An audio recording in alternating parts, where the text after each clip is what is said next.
जय मां दुर्गा जय मां भद्रकाली। स्वागत है दोस्तों आप सभी का आज की नई वीडियो में। वृश्चिक राशि वालों, आने वाले अगले 24 घंटे में तुम्हारे जीवन का सबसे बड़ा फैसला होने वाला है। आज जो सच्चाई मैं आपको सुनने वाला हूं, आपने आज से पहले कभी सुनी नहीं हो। आप इस वीडियो को अंत तक देखना तो आपको सारी बात समझ आएगी।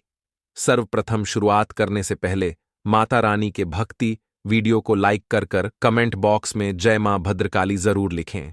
तो आइए मित्रों, अब आप सभी का कीमती वक्त गवाए बिना वीडियो की शुरुआत करते हैं गुरुजी के एक छोटे से अनमोल विचार से। तो मित्रों, हमारे गुरुजी कहते हैं कि जो व्यक्ति दुख को मिटाने की कोशिश करता है वही पीड़ा का शिकार होता है। परंतु जब आप जान जाते हो कि दुख को मिटाना असंभव है, तो फिर आप दुख से निराश नहीं होते हैं और हर पल आनंद में जीते हैं। इसलिए मित्रों, जीवन में यदि दुख आए तो थोड़ा सा सहन करना सीखें, क्योंकि उसका मिटाना लगभग कभी कभी हमारे हाथ में असंभव होता है। इसलिए जीवन में हर चीज को सकारात्मक नजरिए से देखेंगे तो सुख मिलेगा ही मिलेगा। तो गुरुजी का यह ज्ञान आज ही से अपने जीवन में जरूर अमल कीजिएगा। तो आइए अब बात करते हैं अगले 24 घंटों के महत्वपूर्ण समय अंतराल की। मित्रों, दूसरों की सफलता को सराहा कर आप उसका लुत्फ ले सकते हैं। अब ध्यान रखिएगा कि जब अपने लोगों को सफलता मिल रही है तो आप उनकी सफलता में भी आपको खुशी होना जरूरी है। ऐसा नहीं है कि अपनों की सफलता से आप जले।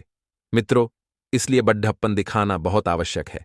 आपको अपने उन रिश्तेदारों को पैसा उधार नहीं देना चाहिए जिन्होंने आपका पिछला उधार अब तक वापस नहीं किया है, क्योंकि मित्रों, यदि पैसों की वापसी ही आपको नहीं हो रही है तो फिर आप क्यों पैसा उधार दें और क्यों वापस से वही गलती दोहराएं। इसलिए पैसों से संबंधित लेन देन इस वक्त बिल्कुल भी ना करें। अपनी नई परियोजनाओं के लिए अपने माता पिता को विश्वास में लेने का सही समय है। जब आपके माता पिता को आपके ऊपर विश्वास होगा तो आप उनके समक्ष अपनी नई योजनाएं रख सकेंगे और मित्रों, उनका साथ प्राप्त कर सकेंगे। समय बहुत बेहतरीन चल रहा है। इस समय का सदुपयोग करने की कला आपको आनी चाहिए। कब, कहां, कितना निवेश करना है, इस बात का भी ज्ञान आपको प्राप्त होने वाला है। मित्रों, कोई अच्छी खबर या जीवन साथी या प्रेस से मिला कोई संदेश आपके उत्साह को दुगना कर देगा और आपके पास पर्याप्त मात्रा में खाली समय होगा। तो मित्रों, सबसे बड़ा प्रश्न यह उठेगा कि इस खाली समय का इस्तेमाल कैसे किया जाए। इस समय के इस्तेमाल में मित्रों, आप चाहें तो ध्यान और योग भी कर सकते हैं या आध्यात्मिक बातों की तरफ अपना झुकाव भी बढ़ा सकते हैं, जिससे आपको मानसिक शांति का एहसास होगा। आपको खुश करने के लिए आपका जीवन साथी काफी कोशिशें कर सकता है और किसी भी काम को करने से पहले यह जान लें कि इसका परिणाम आपके ऊपर कैसा पड़ेगा, क्योंकि कभी कभी जीवन में हमें कुछ काम को कुछ वक्त के लिए टाल देना चाहिए, तो कुछ कामों को रिश्ते निभाने के लिए छोड़ डीडीएच देना चाहिए। मित्रों, इस वक्त जो काम आप हाथ में ले रहे हैं उसका परिणाम क्या होगा आपको भी पता नहीं है, लेकिन आपको इस वक्त मेहनत से बिल्कुल भी समझौता नहीं करना है। मेहनत आप जितनी ज्यादा करेंगे, सफलता मिलने के चांस भी आपको नहीं ज्यादा रहेंगे। मित्रों, आपके कर्मों का फल मिलने वाला है, तो इस वीडियो को लाइक अवश्य कर दीजिएगा। आगे दोस्तों सुने मित्रों, अंतिम घड़ी ही आ चुकी है। 3 बड्डधी घटना एक साथ होगी। ख्याली पुलाव पकाने में वक्त जाया न करें। सार्थक कामों में लगाने के लिए अपनी ऊर्जा बचाकर रखें। आज के दिन आपको धन लाभ होने की पूरी संभावना है, लेकिन इसके साथ ही आपको दान पुण्य भी करना चाहिए, क्योंकि इससे आपको मानसिक शांति मिलेगी। किसी दूर के रिश्तेदार से अचानक मिली खबर आपका दिन बना सकती है। रोमांचक दिन है, क्योंकि आपका प्रिय आपको तोहफे उपहार दे सकता है।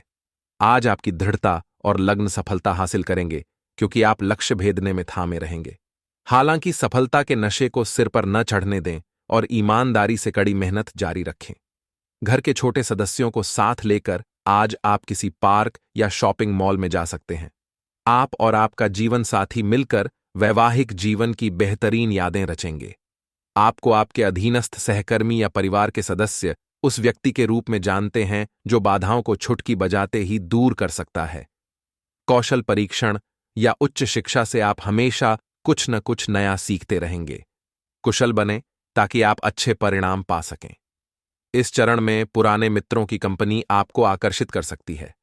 पार्टियां या अन्य गैदरिंग आज की खास बात है। दृढ़ रहें, अपने ध्यान को केंद्रित करें और इससे आप लोगों को प्रभावित कर सकते हैं। आपकी ऊर्जा में कमी आ सकती है। इसलिए स्वास्थ्य का खास ख्याल रखें। सफलता आपके पास नहीं आएगी, आपको उस तक जाना पड़ेगा। लव राशिफल। दुश्मनों, विवादों या कानूनी मुद्दों में उलझे रहने से आपका दिन संकट भरा रहेगा। आपके प्रेम में अलौकिक शक्ति है जो आपके जीवन को रोशन कर देगी। आप स्वयं अपने रिश्तों में नयापन ला सकते हैं, इसलिए दूसरों पर विश्वास न करें। जागरूक रहें और मेहनत करते रहें। आप अपने दोस्तों के साथ घूमने फिरने के लिए उत्साहित हैं। आज आप लोगों से बातचीत करेंगे, उनसे अपने विचारों को बांटेंगे और लोगों के भले के लिए काम करेंगे। अपने मन में छुपी हर बात को अपने साथी से बांटें और आपकी जिंदगी में उसे उसकी अहमियत के बारे में बताएं। दुश्मनों, विवादों या कानूनी मुद्दों में उलझे रहने से आपका दिन संकट भरा रहेगा। आपके प्रेम में अलौकिक शक्ति है जो आपके जीवन को रोशन कर देगी। आप स्वयं अपने रिश्तों में नयापन ला सकते हैं, इसलिए दूसरों पर विश्वास न करें। जागरूक रहें और मेहनत करते रहें। आप आज अपने लव रिलेशनशिप में असाधारण उत्तेजना और उत्सुकता का अनुभव करेंगे। अपने करिश्मे और कूल रवैये का प्रयोग करके जिसे चाहते हैं उससे प्यार का इजहार करें। निश्चिंत रहें, इसमें भी आपको सफलता ही मिलेगी। आप दोनों के बीच का अंतरंग अनुबंध आप दोनों के रिश्ते को जीवन भर का संबंध बना देगा। सामान्य राशिफल। आपका पेशेवर जीवन इस समय आपसे कुछ अधिक मांग रहा है। आप उन लोगों से घिरा महसूस कर सकते हैं जो आपका विरोध करते हैं। दूसरों के साथ अपने व्यवहार में कूटनीति का प्रयोग करना न भूलें दोस्तों। कुछ चमत्कारी जान लो। उपाय। वास्तुशास्त्र में ऐसे कई उपाय बताए गए हैं जो व्यक्ति की कई परेशानियों को हल कर सकते हैं। वास्तुशास्त्र के अनुसार अपनी जेब में इन छोटी छोटी चीजों को रखने से व्यक्ति को कई तरह के लाभ मिल सकते हैं। ऐसे में जानते हैं कि वास्तु के मुताबिक घर में तिजोरी को रखने का सही स्थान क्या होना चाहिए। आप अपनी तिजोरी में भगवान जी की प्रतिमा भी स्थापित कर सकते हैं। ऐसा करने से व्यक्ति की तिजोरी कभी खाली नहीं रहती। लेकिन इसके साथ ही इस बात का भी ध्यान रखना चाहिए कि नियमित रूप से भगवान की प्रतिमा को तिजोरी से निकालकर साफ करें और नियमित रूप से उनकी पूजा अर्चना करें, तभी आपको इसका लाभ मिल सकता है। दुर्घटनाओं और चोट से बचने के लिए अपनी यात्रा के समय ख्याल रखें। आज दोस्तों के साथ मस्ती करने और घूमने का योग है। मिलने जुलने के साथ पार्टी भी कर सकते हैं। लक्ष्य को अपनी नजरों से ओझल न होने दें और फालतू बातों से बचें, क्योंकि इससे किसी को ठेस लग सकती है। आज आपकी ऊर्जा थोड़ी कम हो सकती है, किंतु इससे फर्क नहीं पड़ता क्योंकि भाग्य आपके साथ है। ध्यान में रखने वाली बातें। आपका पेशेवर जीवन इस समय आपसे कुछ अधिक मांग रहा है। आप उन लोगों से घिरा महसूस कर सकते हैं जो आपका विरोध करते हैं। दूसरों के साथ अपने व्यवहार में कूटनीति का प्रयोग करना न भूलें। बने। दुर्घटनाओं और चोट से बचने के लिए अपनी यात्रा के समय ख्याल रखें। सफलता और आकर्षण से भरे जीवन के इस चरण को आप खुलकर जिएंगे। आज धन की दृष्टि से आपका दिन अच्छा रहेगा। अपने इस दिन को और सफल बनाने के लिए आकर्षण और व्यवहार कुशलता का प्रयोग करें। अपने जीवन के निर्णय सोच समझ कर लें, क्योंकि आपने यह निर्णय आपकी किस्मत बदल सकते हैं। करियर राशिफल। आपको आपके अधीनस्थ सहकर्मी या परिवार के सदस्य उस व्यक्ति के रूप में जानते हैं जो बाधाओं को छुटकी बजाते ही दूर कर सकता है। कौशल परीक्षण या उच्च शिक्षा से आप हमेशा कुछ न कुछ नया सीखते रहेंगे। कुशल बने ताकि आप अच्छे परिणाम पा सकें। यह सफलता और चार्म का दौर है। प्यार और पैसे के मामलों को लेकर चिंतित रहने की भी संभावना है।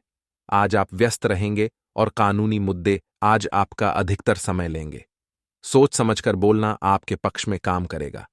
साहस से आप वह हर एक काम कर सकते हैं जिसकी अब भी कल्पना ही कर रहे हैं। स्वास्थ्य राशिफल। आपका व्यक्तित्व काफी आकर्षक है और आपको यही जादू बनाए रखना है। इसके लिए आपको बस नियमित रूप से व्यायाम करना है। आपका दिमाग भी काफी तेज और सक्रिय है। अपनी दैनिक गतिविधियों के दौरान सावधान रहें। आपको अप्रत्याशित रूप से कोई छोटी मोटी चोट आ सकती है। छात्राओं को अच्छा भविष्य बनाने के लिए करना होगा इन चीजों का त्याग। जाने सफलता पाने का टिप्स। आचार्य चाणक्य एक महान शिक्षक होने के साथ अर्थशास्त्र, राजनीति शास्त्र और कूटनीति शास्त्र जैसे कई विषयों के विशेषज्ञ थे। इन्होंने आर्थिक संकट, वैवाहिक जीवन, नौकरी पेशा, व्यापार, मित्रता और दुश्मनी आदि विषयों पर बहुत ही गहराई से अध्ययन किया था। आचार्य चाणक्य ने अपने नीति शास्त्र में बताया है कि छात्र छात्राओं को अपना अच्छा भविष्य बनाने के लिए कुछ चीजों का त्याग करना पड़ता है। आचार्य चाणक्य एक महान शिक्षक होने के साथ अर्थशास्त्र, राजनीति शास्त्र और कूटनीति शास्त्र जैसे कई विषयों के विशेषज्ञ थे।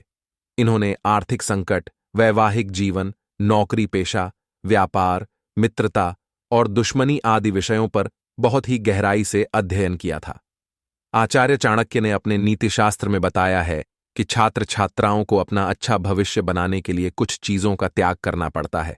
चाणक्य ने सफलता पाने के लिए कई टिप्स दिए हैं। उन्होंने कहा है कि जो छात्र इन चीजों को नहीं छोड़ता है वह विद्या जैसे महान धन का अर्जित नहीं कर सकता है। चाणक्य ने अपनी नीतियों में बताया है कि विद्यार्थियों को अध्ययन के समय में कुछ सावधानियां रखनी चाहिए। चाणक्य के अनुसार किसी भी छात्र को देर तक नहीं सोना चाहिए। छात्र और संत एक समान होते हैं। संतों और छात्रों को एक जैसी नींद लेनी चाहिए।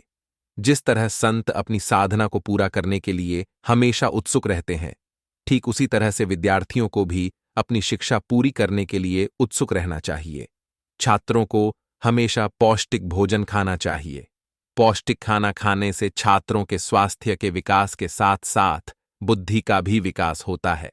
इन 06 बातों पर देना होगा ध्यान। आचार्य चाणक्य ने कहा है कि विद्यार्थियों को काम वासना से दूर रहना चाहिए। अगर वह अनैतिक चीजों के बारे में सोचता रहा तो विद्या ठीक से प्राप्त नहीं कर सकता है। उसका अध्ययन करने में बिल्कुल ही मन नहीं लगेगा। मनुष्य का सबसे बड़ा शत्रु क्रोध होता है। क्रोध से व्यक्ति की सोचने समझने की शक्ति नष्ट हो जाती है। क्रोध में रहने वाला व्यक्ति ठीक से पढ़ाई लिखाई नहीं कर सकता है। लोभ इंसान को आगे ले जाने के बजाय पीछे ले जाता है। छात्र के लिए लालच पढ़ाई के लिए होना चाहिए, अन्यथा छात्र जीवन में लालच करना खराब परिणाम लाते हैं। छात्रों को लालच से दूर रहना चाहिए। चाणक्य ने बताया है कि छात्र को हमेशा संतुलित भोजन करना चाहिए। कुछ भी खा लेने से छात्र के स्वास्थ्य पर प्रभाव पड़ता है, जिससे उसके अध्ययन में बाधा आ जाता है। छात्र जीवन में साधारण रहना चाहिए। छात्राओं को अधिक श्रृंगार नहीं करना चाहिए। साज श्रृंगार में अगर ध्यान रहेगा तो अध्ययन में विघ्न आ जाएगा। छात्र का मन पढ़ाई में नहीं लगेगा और परीक्षा में अच्छे परिणाम प्राप्त नहीं कर पाएगा। चाणक्य ने कहा है कि ऐसा नहीं है कि छात्रों को हर समय अध्ययन करते रहना चाहिए। उसको मनोरंजन के लिए खेलकूद का सहारा लेना चाहिए। छात्र को आवश्यकता से अधिक खेलकूद में नहीं लगना चाहिए। इससे बचना चाहिए। दोस्तों, आगे कुछ सावधानियां भी हम आपको बताने वाले हैं, ध्यान से सुनना। मेरे परिवार वालों, किसी भी तरह का व्यवधान आने पर तनाव हावी ना होने दें, क्योंकि उचित समय आने पर अपने आप ही काम बनते जाएंगे। आर्थिक स्थिति कमजोर होने की वजह से उधार लेना पड़ सकता है। समझदारी और शांति से दिनचर्या व्यवस्थित रखें। कारोबार में तय रणनीति बनाकर काम निपटाएं। इससे अंदरूनी व्यवस्था में सुधार होगा। इंपोर्ट एक्सपोर्ट संबंधी बिजनेस में तेजी आएगी। साथ ही आय की स्थिति बेहतर होगी। ऑफिस में किसी अधीनस्थ कर्मचारी की वजह से कुछ दिक्कतें भी खड़ी हो सकती हैं। आई दोस्तों, अब हम आपको एक बहुत ही प्रेरणादायक कहानी सुनाते हैं। एक बार की बात है, एक गरीब औरत थी जिसका नाम सरस्वती था। वह एक छोटे से गांव में अपने पति और 2 छोटे बच्चों के साथ रहती थी। उसके पति एक मजदूर थे, लेकिन वह ज्यादा पैसे नहीं कमाते थे। सरस्वती को अपने परिवार का समर्थन करने के लिए कड़ी मेहनत करनी पड़ती थी। वह अमीर लोगों के घरों में नौकरानी के रूप में काम करती थी। एक दिन सरस्वती के पति की एक दुर्घटना में चोट लग गई। वह काम करने में असमर्थ थे और परिवार की आय पूरी तरह से बंद हो गई। सरस्वती को चिंता थी कि वह अपने परिवार को कैसे खिलाएगी। सरस्वती ने अपना खुद का व्यवसाय शुरू करने का फैसला किया। वह हमेशा खाना बनाना अच्छा करती थी, इसलिए उसने घर का बना खाना बेचने का फैसला किया। उसने अपने पड़ोसियों और दोस्तों को खाना बेचना शुरू किया। उसका खाना इतना स्वादिष्ट था कि जल्द ही गांव में लोकप्रिय हो गया। सरस्वती का व्यवसाय तेजी से बढ़ा। उसने स्थानीय बाजार में अपना खाना बेचना शुरू किया। उसने इवेंट्स की भी केटरिंग शुरू की। सरस्वती एक अच्छी कमाई करने में सक्षम थी और अपने परिवार का समर्थन कर सकती थी। सरस्वती की कहानी हम सभी के लिए एक प्रेरणा है। ये दिखाता है कि अगर हम कड़ी मेहनत करने और अपने सपनों को कभी नहीं छोड़ने के लिए तैयार हैं, तो गरीबी को दूर करना और सफलता प्राप्त करना संभव है। दोस्तों, आगे उपाय बता रहे हैं, ध्यान से सुनिए। अगर आप शादी योग्य हो चुके हैं, शादी करना चाहते हैं, लेकिन किसी न किसी वजह से बाधाएं आ रही हैं, तो बृहस्पतिवार के दिन नहाते समय पानी की बाल्टी में 1 चुटकी हल्दी या केसर डाल लें। इसके बाद नहाएं। इस दिन भगवान विष्णु का जाप और व्रत भी कर सकते हैं। इस प्रक्रिया को 12 बृहस्पतिवार तक लगातार करना होगा। भगवान के सामने अपनी शादी मनोकामना कर बाधाओं को हटाने की विनती करें। इससे जल्द ही आपकी शादी के योग्य बन जाएंगे। विवाह में आ रही बाधाएं दूर हो जाएंगी। गुरुवार के दिन सुबह उठते ही स्नान करें। इसके बाद पूजा अर्चना के साथ ही केले के पेड़ की जड्ढ जल दें। भगवान बृहस्पति देव के मंत्र शाओम गुरुवे नमहश या शाओम बृहस्पतये नमहश का कम से कम 108 बार जप करें। भगवान के सामने अपनी मनोकामना रखें। ऐसा करने से भगवान का विष्णु से विशेष लाभ मिलेगा। शादी विवाह में आ रही बाधाएं दूर हो जाएंगी। लगातार 6 बृहस्पतिवार तक भगवान की माला जाप करना है। इससे आपके मन चाहे परिणाम की प्राप्ति होगी। दोस्तों, पूरी बात समझने का प्रयास करें। हम आपको सारी बातें विस्तार से बताएंगे। तो आपको एक नींबू लेना है और उस नींबू में आपको 7 लौंगे लगानी है। याद रखें कि लौंगे साबुत हूं, फूल वाली हूं। और जब आप नींबू में 7 रोने लगा रहे हो, उस समय ओम क्लीम। और यदि महिला है तो क्लीम ओम की क्लीम ओम।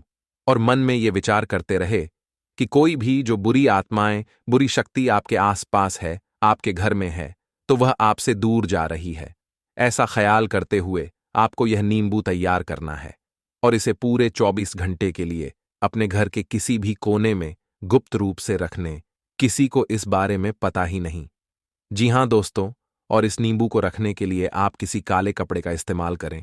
इसे किसी काले कपड़े में लपेटकर किसी भी कोने में घर के 24 घंटे के लिए रखते हैं।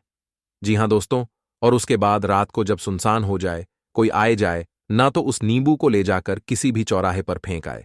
यह एक बहुत ही शक्तिशाली और सरल उपाय है जो आपको किसी भी बुरी आत्मा से, किसी भी पूरी शक्ति से छुटकारा दिला देगा। जी हां दोस्तों, और दूसरा उपाय आपको यह करना है कि घर में अपने एक नारियल लेकर आना है। हरा नारियल हो, पानी वाला नारियल हो, दोस्ताना भी शक ना हो, लेकिन उसमें पानी हो, और उस नारियल को पूरी सावधानी के साथ खोले और उसके अंदर लाल उस पर डाल दें। जी हां दोस्तों, उसका पानी बाहर ना निकाले, उसके अंदर लाल हॉस्पिटल से। जी हां दोस्तों, ध्यान से समझिए। लाल पुष्प डालने के बाद उस नारियल को लाल कपड़े में ही लपेटकर अपने घर के पूजा घर में रख ले। जी हां दोस्तों, और नारियल आपको 7 दिनों तक अपने घर के पूजा घर में रखना है। दोस्तों, याद रखें कि नारियल को श्रीफल कहा जाता है, यानी यह माता लक्ष्मी का शुद्ध स्वरूप होता है। और यदि नारियल में पानी होता है तो उस नारियल को जीवंत माना जाता है, यानी माता लक्ष्मी का जीवंत स्वरूप है। और लाल पुष्प और लाल कपड़े माता लक्ष्मी का प्रतीक है, उन्हें अत्यधिक पसंद है। तो आपको माता लक्ष्मी का स्वरूप मानकर इस नारियल को अपने पूजा घर में रख लेना है। 7 दिनों तक आपको इस नारियल को अपने पूजा घर में रखना है।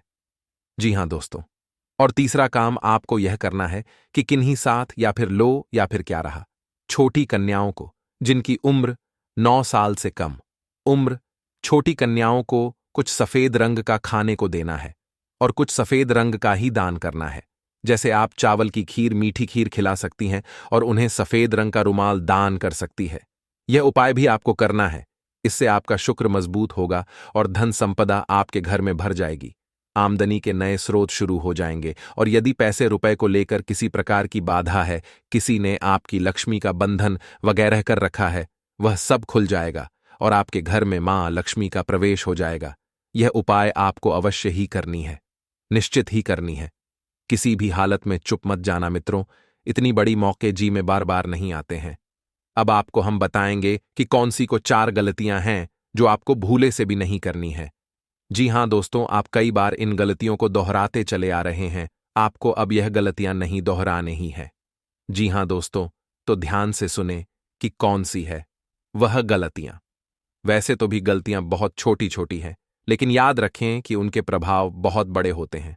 तो सबसे पहली गलती जो आप करती चली आ रही है, आपको अब नहीं करनी है, वह यह है कि आपको किसी महिला का अपमान नहीं करना है।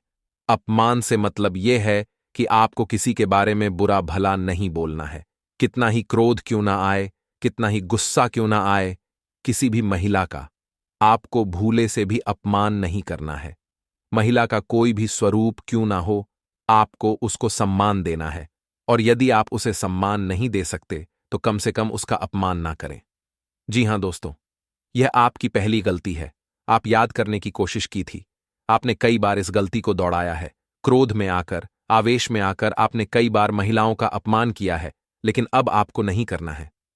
दूसरी गलती यह है कि आपके दरवाजे पर जब कोई जानवर आए, खास तौर से गाय या फिर कुत्ता, तो उसे अवश्य ही कुछ ना कुछ खाने को दें। जी हां दोस्तों, कई बार आपके दरवाजे पर जानवर आते हैं और लौट कर चले जाते हैं। याद रखिए दोस्तों कि जानवरों के रूप में कई बार बड़ी शक्तियां हमारी परीक्षा लेने के लिए आती है, तो आपको ऐसे मौके हाथ से नहीं लगानी चाहिए। तो जब भी कोई जानवर, खास तौर से गायब कुत्ता आए, तो आप उसे खाने के लिए कुछ न कुछ अवश्य दें। तीसरी गलती दोस्तों आपको भी है, बिल्कुल नहीं करनी है कि आपको अपने राज लोगों को पता न लगने देना है।